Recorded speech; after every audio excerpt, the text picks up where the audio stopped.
I feel I should have some like special screen as the starter for this because got new concept, new thing going. And it is, we're going to talk about 10 starter types. I think there are 10 main ways to start a game of Triple Triad. There are certainly deviations and variations on all of them. Obviously, this is a complex game with a lot going on, but I think there are 10 core starter types, and we're going to go over each of them with examples of each. And I'm going to have a great time. I hope you do too. We're gonna explore 10 starter types, and the first one we're gonna talk about is the defensive side. I don't know why I'm choosing this to start with. There is not a rhyme or reason. I'm gonna go through the side starter types, then the center starter types, then the corner starter types. This is not going from worst to best. This is not going from best to worst. This is not alphabetical. It is just the order I'm doing. So our first type is the defensive side.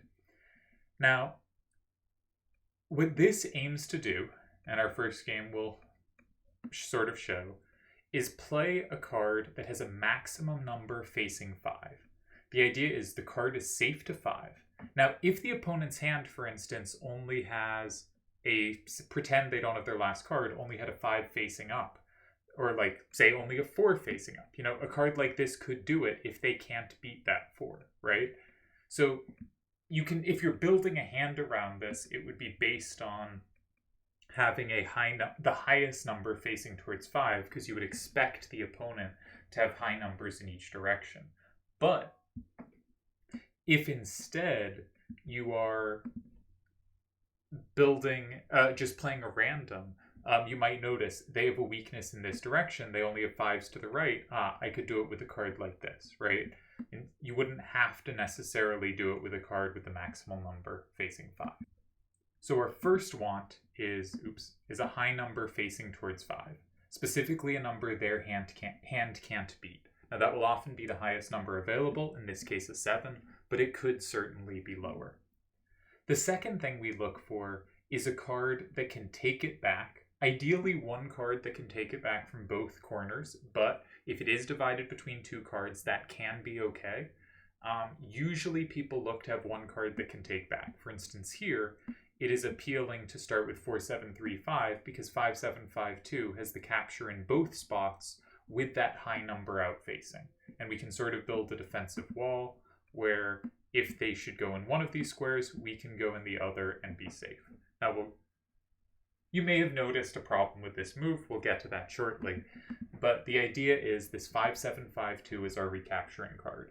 It is usually better if one card we can save for the recapture in both spots. Because otherwise, as the game runs out, if the 5-7-5-2 could only recapture from 1 and not from 7, we might end up using the card that's our recapture for the other square, then they go in 7, and suddenly 5-7-5-2 isn't so good. There can be flaws with having this one card, though, and we'll get into examples of that. But it can be nice to have a secondary card that could also recapture both ways if needed, even if it doesn't have the highest outfacing, just so that you're not locked into holding on to that first card. Which is why a lot of hands that start with this might be like 7-1, 7-1, and 2, right? By having the 2-1 side to side, it kind of guarantees that the rest of your hand is gonna be able to have captures if needed on that card, right? That every other card in your hand is a backup plan for recapturing. It is in fact usually good to have lower numbers if we start in 4 facing up and down, if we start in 2 or 8 facing left or right. It is often better to have lower numbers facing in those directions.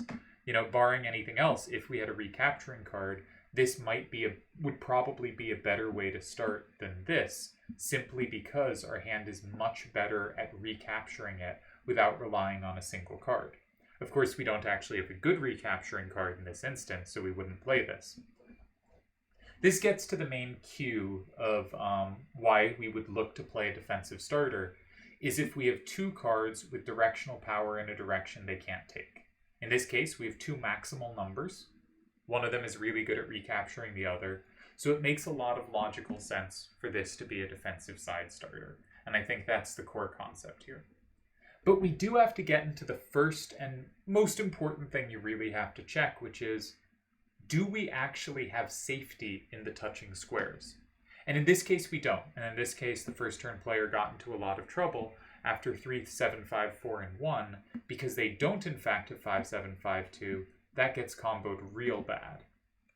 And so they had the maximal numbers in this game, but those maximal numbers were not enough to earn safety. And I think that tells us a really important thing about the use of this starter type. And this gets into what kind of rules sets it works better on and what kind of rule sets it works worse on. In general, it's going to work at its best with no rules. Now, obviously, if you're playing level 10 and you can play AA corners, you just play those and nothing can ever be taken with no rules. But that's a stupid game. A more interesting game, though still not the greatest, is, say, level 4, where 7s are the highest number. You know, this is a level 4 example, but there are no 7/7 corners available that give automatic safety. And because there is no safe corner to start there, the best starter in those sets, and the ones the most successful lamers used, was they used a side starter with a recapturing card. Because with no rules on, they can never overpower this 5/7/5/2, and it will be an awesome recapture whenever it happens, guaranteed. Now, the main thing that hurts this is walls, right? Without the wall, we know they couldn't capture here. With the wall, they can. So the more walls are in play, plus wall obviously more likely than same wall, but sometimes same wall is relevant here. Not usually, it's usually plus wall. So specifically plus wall, the more plus wall is in play, the more careful you have to be about trying to set up this kind of defensive wall, where we have these 2 safeguards and they have only 1. So plus wall is the biggest hindrance. However, same and plus also can weaken it, because as soon as this card is played here, for instance, suddenly our 5/7/5/2, maybe there's a same or a plus and 2. In this case, there is, and suddenly it's not as clear we'll get to play it in either square. They may have managed to stop us getting 1 square safely, and perhaps they could play in 5 in such a way that they control both squares for our 5/7/5/2. 5's a pretty rare reply. I wouldn't be as worried about that one. But the more rules that are in play, the weaker this starter type is. Which is, incidentally, why when I saw the Triad Wars 14 Round 1 rule set, my initial instinct was that it was a side starter set. We're actually going to talk about that later. I think it wasn't, and I think that is telling that these starters have some issues. But that's the kind of set where I would be thinking intuitively, start with a side. And a bunch of other good players thought that as well. Many did start with sides, or even ones that didn't, like Deli, think side starters on this set were a very good option. I ended up thinking they weren't really, but we'll get into that shortly and give my example. But here is a case where we have kind of the first cue to do a side starter. We have 2 numbers with a max number facing right. One is really good at recapturing the other. But my point is, that is not good enough to make a good move. We have to actually check that it will get safety in those squares. We need to have the safety in 1 and in 7. Now, sometimes you can get away without that, and I want to look at another game. I haven't actually looked at this game before, but it's played between Sir Smokes and Turds, and I thought it looked interesting, so let's take a peek. So with the masterful power of me learning how to pause my videos, we have not had you have to wait through me typing in the cards. We have moved to a game from the Piggyman Proving Grounds finals between Sir Smokes and Piggyman, and Smokes began with his starter here. Now, this doesn't quite qualify because that 9 is not safe to 5, but how it played out, I think it's going to look kind of similar. Turds played safely in 3. And Smokes does not, in fact, have a safe recapture here. You know, this is comboed multiple ways, right? But he did get some initiative just taking back this way. And this probably just isn't a great example, but it did lead to an interesting game because he conceded a capture, and in fact, one setting up 5. This is not really an example of one of these starters at all, is it? I'm curious what happened, though, so let's find out. Because apparently Smokes got some pressure out of this, playing safely here, and Turds thought he didn't have very many ties here. He actually has a whole bunch. So, but this actually happens a lot. I've had a whole bunch of games where I thought I had a few ties, and the solver says I had a bunch, and the problem was I analyzed a few of the losses and then one of the ties, and decided, very few ties. but a lot of other weird moves were also ties. Turrets goes here. Now Smokes only has one tie. He finds it. Okay, but this game is not relevant, so we'll pause again and move on to the next one. Apologies for my excellent video making skills here. Truly perfectly decided which games to look at before starting the video. Alright, today's going to be a lot of Smokes games, as you may... this is our second, and there will actually be a third. But Smokes played in about 10 seconds this move. Now, I think this is already... Though he did beat me in this game, he crushed me. And he was intentionally playing quickly. But I think this is, in general, a starter type you probably shouldn't play this quickly, because I do think there are some serious drawbacks to it and a bunch of things we need to check. But he saw I had nothing that was higher than a 7 to the left. He has a recapturer in 6-7-6-5 that I can never take. He did check for my combo potential. My 5-7-5-7 can take 8s going right, but not 7s. So his 6-7-6-5 is a perfect recapturer here. He also noted that I clearly have a weakness to the left. This directs the game in a way my hand's not very happy with. And also, bonus, and there will be other starter types we talk about where this is the goal. This is not the goal of this starter type, but his 6-4-6-8, and to a lesser extent his 6-6-5-8, and his 1-4-8-8 cover anything I could put in 1 or 7. I have no safe squares. But the main point is it can't be taken from 5, and so it essentially has 2 weaknesses. The whole point of this starter is 2 weaknesses. When they take one weakness, you take back the other. Suddenly that card is safe, and hopefully your recapturer is safe as well. Really should have said that at the start, because that is the point of this starter. It's a principle of 2 weaknesses move. I want to be weak in 2 directions. I have last turn, so at some point on an even numbered turn, they will go in one of those squares, and on the next odd number turn, I will always have the option to go in the other, and hopefully that will be safe. And this is a really nicely done one. I thought he had a weakness going to the right that I could maybe take advantage of, but he found a very powerful move in 7 here, and even though this is not particularly safe, because he has such good control of my options in 1, this is a very difficult position, right? It is like very hard to think, this is a particularly playable position. And I also have so little play in 8 against his card, right? This can be comboed. This can be comboed by the same card. Again, note he's doing really well at having one card be multi-purpose. And this can be comboed by that same card as well, though that one also gives out combos elsewhere too, so he'd have many options. I ended up going for this with the point that if he takes, hopefully I can kind of build a wall where he's weak to the right. But this is no good. He can just take. It just loses. So he actually found a different win. He went here. But the point is to say this was not a good defense at all. Very nice move by him. And a very nice win. Incidentally, if you can find a tie here, there are actually 6, which is a lot, but they're quite difficult to find. So feel free to pause and think about it. But the main idea for a tie is to play something like this, which looks like it concedes absolutely everything, and then to play this after, and you have set up both 6 and 8. And this would have been very hard to calculate. I certainly didn't spot it. Yeah, wild move to find.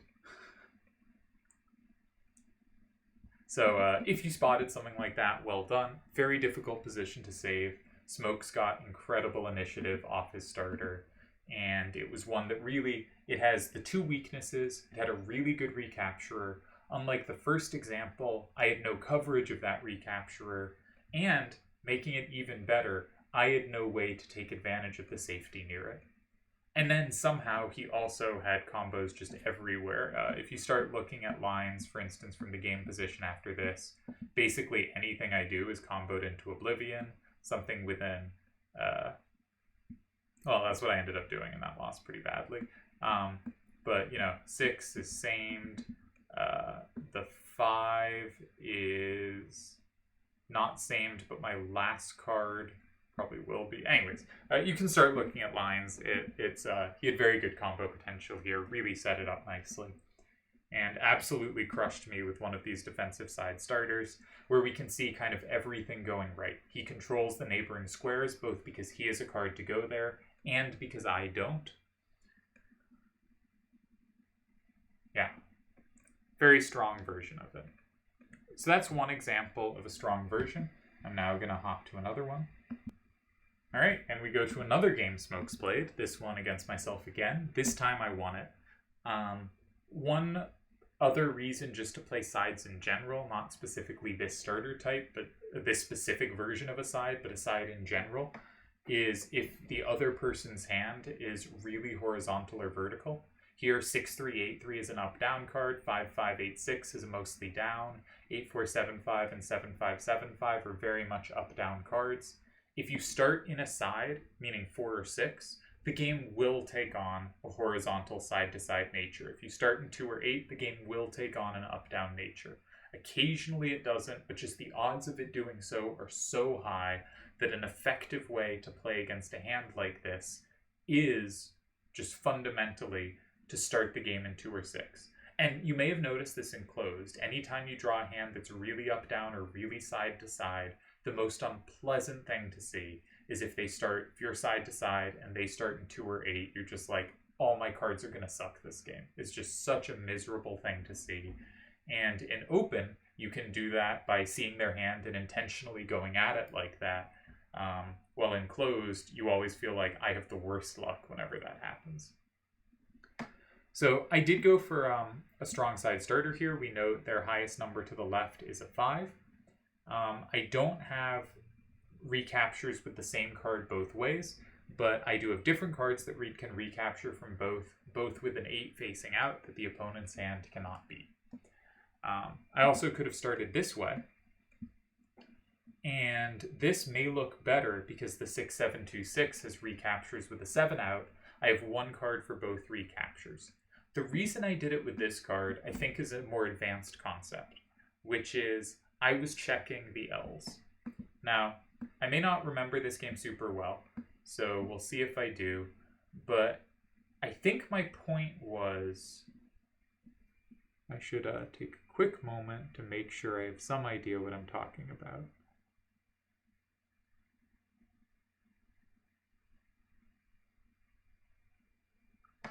If they take safety, right, they have safety with this card in either square. The question is, can they set up an L that has a threat in 5? And here they cannot.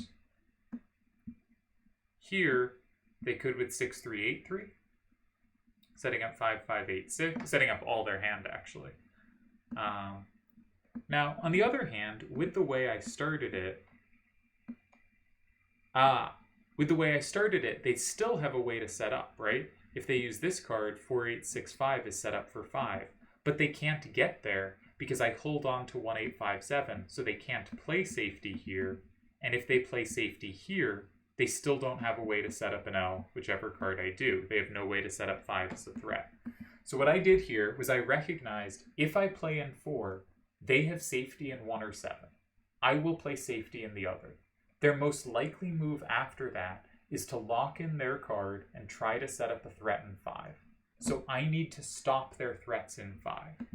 And if I start this way, I thought they do efficiently get a setup for a threat in 5. And I might have to spend time covering 5, and then maybe they go 9, and they can often get a decent setup, right? If I say capture in 5, I have to do so in a way they can't really play off, right? I guess I don't have a way to give them combos here, but, say I do this, they go here, that's safe. They're starting to build up a pretty good position, potentially at least. So when they go here, I would love to go in 9 myself and just have safety in 9 or something that's hard for them to take in 9, but because they've set up a threat in 5, I probably don't have time to do so. So I really did not want to give them the L. And I think this is a more advanced key to playing this well. And it's also a big reason why I don't particularly like this starter type, is because it often leads to L's where I don't think first turn has any advantage and is often playing to tie. And my goal is not, I have to be careful to tie here, right? Because, to get here, they played one just free safe move that's not hard to find. Then they played the L setup move, looking for the L setup moves, the natural thing to do, not hard to find. And if in this position it's me that has to be careful to tie, I have 4 ties here. 2 of them are blocking 5, the others are in 2 and 3. They're not trivial moves to find. I'm clearly the one on the defensive here. They didn't have to turn their brain on. Like, I didn't give them much room to make a mistake, and I had to be careful to tie. So this is the kind of game I would hate to play. I would consider this a completely unsuccessful game. And against a hand where their hand's pretty bad. It's too many up-down cards. And I picked a side starter, which should take advantage, and I still didn't get any initiative. So something like this would be, I think, a version where the side starter didn't look very good to me. Like, it looked like I just didn't get any initiative. However, with this version, because we cover them going in 7, they don't have a way to set up an L. Smokes ended up going in 1. Now, I could attack that directly from 2, but I liked this because I didn't think he had a good L. He went 6-3, 8-3, and 2, which does set up an L, but I had seen that I liked my move in 5 after against this L, that I could block 5, but I could block 5 in a way I liked, because it's really hard for him to play in 3, because when he does play in 3, I can play in 6, he can capture nothing, and I have a side-to-side sweeper that wins, right? I had seen early on that 1-8-5-7 could just dominate them in the end if I could make a side-to-side final few squares. And here it did. And I think this was actually really one of my better wins, and probably my best win on a side starter, because I understood the L's that were going to come, and I understood that I wanted the game to be side-to-side, and I constructed the game such that it would be. So pretty proud of that win. But I think that's also kind of the next level. When you want to level up on doing these defensive side starters, the first thing is, do I have 2 cards that have high numbers facing out such that I can potentially create safety? The second step is, do I avoid plus walls? Once you hit that second step, your starter's probably okay. This isn't a terrible starter, but I think it is much lower pressure than it could be. I think this is a much better starter because I checked for the L's and made sure they worked for me.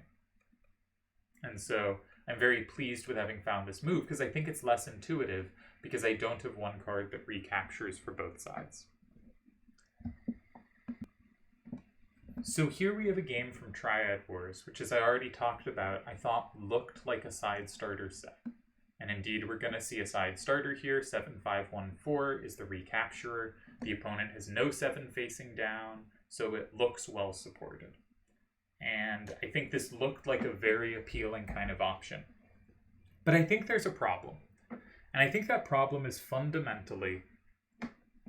also, you'll notice there's the 4-1-7-1, hoping to cover potentially if the opponent doesn't have a 7-up, maybe they don't have safety at all in 7 or 9, which, as we saw, can be a very powerful bonus effect.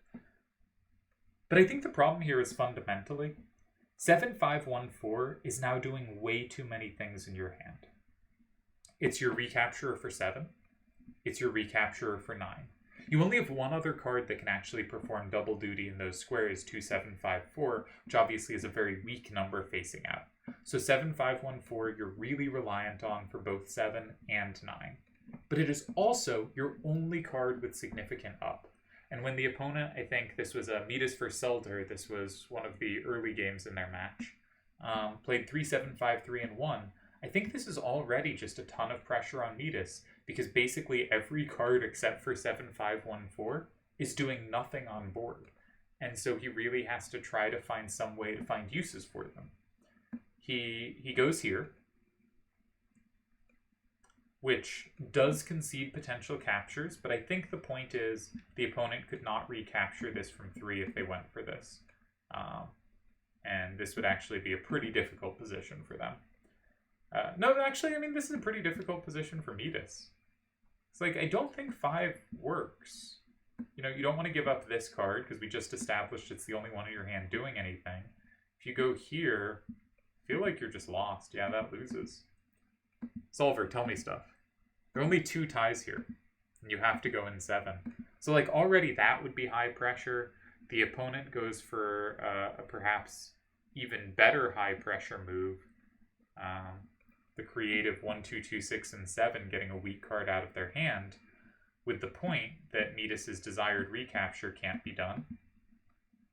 The solver might be wrong on this. This had no plus wall in play, and the solver still has plus wall on, so maybe we shouldn't be trusting what it's saying right now. But this is already a pretty difficult position to tie. Metis does find a nice way to tie it. He takes it, getting out the worst card in his hand, keeping the cards that have some value for the rest of the game. And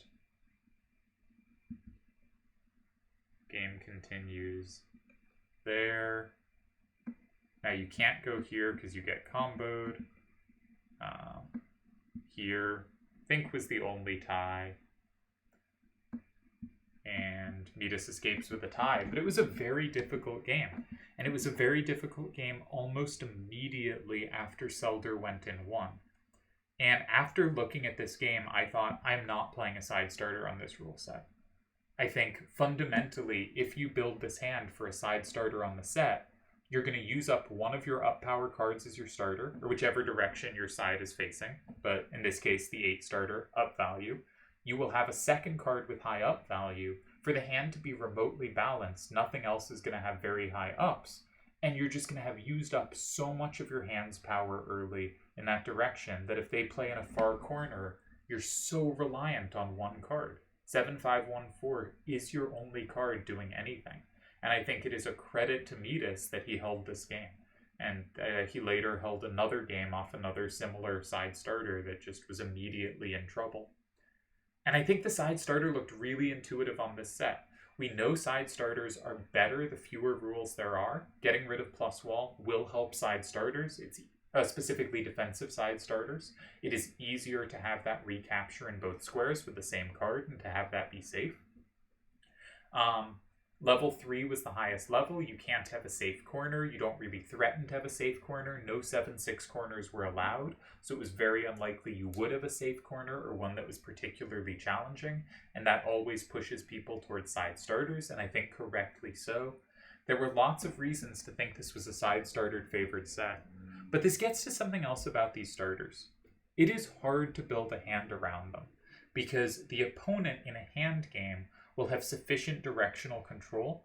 It is likely they will cover your recapturing cards, which is why the main time these are used in hand games is no rule games, where no matter what their hand is, they can't have set up to capture these cards unless it's a direction rares can go, which is admittedly how the no rules games often go.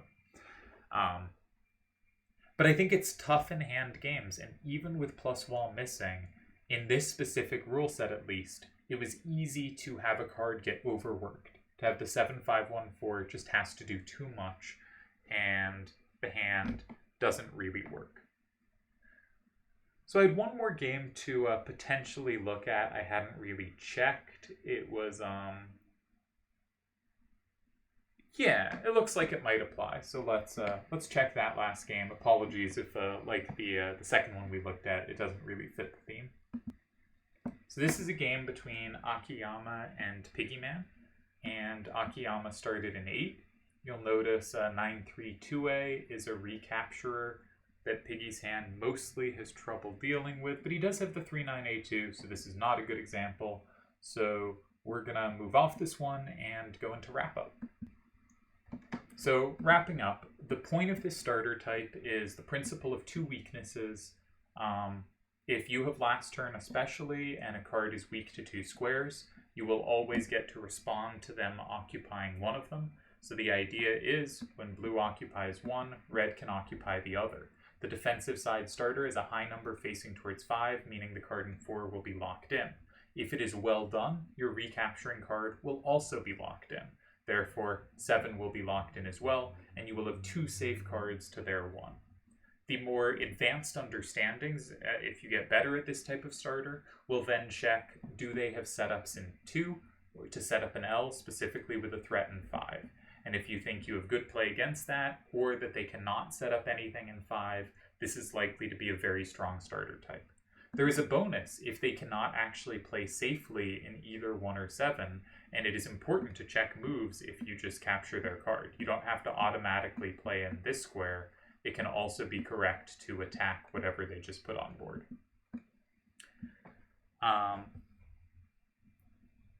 I think a cue to do this is if you notice their hand has a directional weakness, or your hand has multiple of the max available number in a direction, there is a decent chance you will have this, especially if you have horizontal cards like this one, where it has a high number facing 5 and 2 low numbers next to it, making it easier for you to recapture. So this hand has a lot of cues, hence how Smokes played this move in exactly 10 seconds against me. I think stylistically, this is clearly a defensive move type. I'm going to sort of categorize the moves as we go. This is a defensively oriented one. It is clearly designed to build out a wall of safety, right? We're building a wall. And one where hopefully they cannot break down our barricades. Plus wall is a threat to them, but here there's no plus wall. It's all going well. Or there's no, I mean, there is plus wall in the rule set, but there's no ability to capture a 6/7, 6/5. Same and plus can be little hindrances, but hopefully not enough. And overall, this is going to improve the fewer rules there are, and is less likely to be good the more rules there are. It also means I think it is very hard to build hands around this, because opponents will usually have enough directional and plus wall power that it is unlikely for you to be able to build out the safety. So in hand games, the hand games it's more likely to show up are ones like Triad Wars, where there's split up levels, or there are stipulations that make it harder to have those controlling cards. But if, 8/6/4/6s are available, your walls of 8s are just never going to be that safe, right? Those cards are so good at breaking down that kind of defense.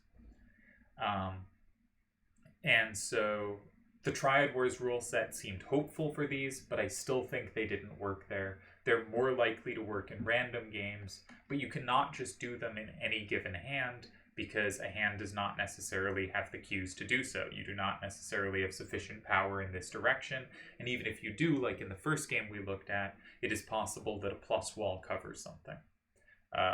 However, random games, they're also much more likely to have a directional weakness, making it easier to do these, sometimes without even having the max number facing out. Here, the recapturing card only has a 7, but you will see games where the recapturing card only has a 5 or a 6. On this kind of level, or on other levels it'll vary, but depending on the level and depending on the randoms, it can happen more or less commonly. Overall, I think it has its place. I think everyone should end up playing these starters some of the time. Sometimes the hand will dictate it. The cues to play it will be really strong, and other starters won't quite seem to be working. It'll be the best way to take advantage of a directional weakness, or a really good way to take advantage of the other person being misdirected. Not in the sense of like they're bad left, but in the sense that all their cards are up-down. Going in 4 or 6 is incredibly hard to play against if that's the case. And it doesn't even need to be all. If like 3 of your cards are just clear up-down cards and the other 2 are corners, it sucks to see a starter in 4 or 6. And if 3 of your cards are side to side, it sucks to see a starter in 2 or 8. So it can take advantage of different types of directional issues. It could be a weakness going left, but it could also be too much up-down or too much left-right. It can be a really good way of taking advantage of that as well. So overall, of the 10 starter types we're going to go through, I probably use it about 5th most often, somewhere around there. I'm never really happy when doing it, but as shown in this game, it can be incredibly powerful. It can definitely be the right choice, but I think, as shown in the game where I beat Smokes, it can be something where they get a good L, and you're immediately under pressure, and you as the first turn player doing it have to be quite precise, and usually you had a better option rather than kind of getting yourself in trouble. So I think it has its place. I think every good player will end up using it sometimes, but I think it is not there in every hand. You can't kind of always be using it, and it's not one I'm all that happy about playing. Like, I'm more excited. Like, I may use it fifth most commonly, but there are more types than that I'm excited to play than there are types I play more than it. Like, it is correct, I think, more often than I am excited about it, if that makes any sense. So, overall, I think it's an important starter type. I think it's the most common of the side starter types. I think it's probably overused, but should be used, right? That it's used more than is correct, but it should be used a decent chunk of the time. I think you got to be careful that you still have power in that direction. A game I didn't show from one of the first chat tournaments, I was playing Akiyama, and he started with 1-4, 1-4, and 6 on a low level set. And he had no right power left in his hand. That used all the right power in his hand. So he may have had a good recapturer, but as soon as I played next to it and he played the other square next to it, he just had no moves for the rest of the game because none of his cards had any power facing towards the action. And I think it can be easy to get into trouble, and yeah. So I kind of wish I never had to play it, but you do quite often, and it is certainly not a bad type of starter. That's the first of the 10 starters. We will talk about a whole bunch. But I guess reiterating one last time, it is a starter based on the principle of 2 weaknesses and the defensive concept of safety. By being safe towards 5, instead of having 3 weaknesses, it has 2. Thus, you can have a recapturing card that potentially locks in 2 cards safely at the same time whenever they occupy one of the other corners touching it, in this case, either 1 or 7. It is even better if the opponent cannot play safely in 1 or 7. If you control those squares, it can be very annoying for them to meet. More advanced, you want to check, do I do well in the resulting L's? That's the kind of position you want to evaluate, because if they can force an L and that L is good for them, then your starter's not very good. Though maybe your hand's terrible, so maybe it's the best you can do. Reasons it can be good: it can take advantage of directional weaknesses. It can set up that effective wall of safety. It can set up potential safety for you while denying safety for them if you control the squares next to it, but they don't. It can make the game side to side when their hand really wants it to be up-down, or it can make the game up-down when their hand really wants it to be side to side. It is generally, I think, more likely to be good in randoms than in hand games. I think this is usually not a starter type you want to be playing in tournaments, unless it is a rule set that really happens to favor it. Specifically, a weird combination of levels and no plus wall can make it good. We did see that in Triad Wars, and I still think it wasn't very good there, though it can't have been that much worse than okay, but I think other starter types were still clearly the better choices in that rule set. So I think it is relatively unlikely to be a good tournament starter type, but can often be a good random starter type. I think that summarizes it all. I'm curious if anyone has any other thoughts about the defensive side. It is very much a defensive starter type. We will get into more aggressive or offbeat and creative ideas, but this is the most common type of side starter and probably the most important one to understand. I've done a lot of videos on L's and the importance of having a threat or controlling 5 in L structures.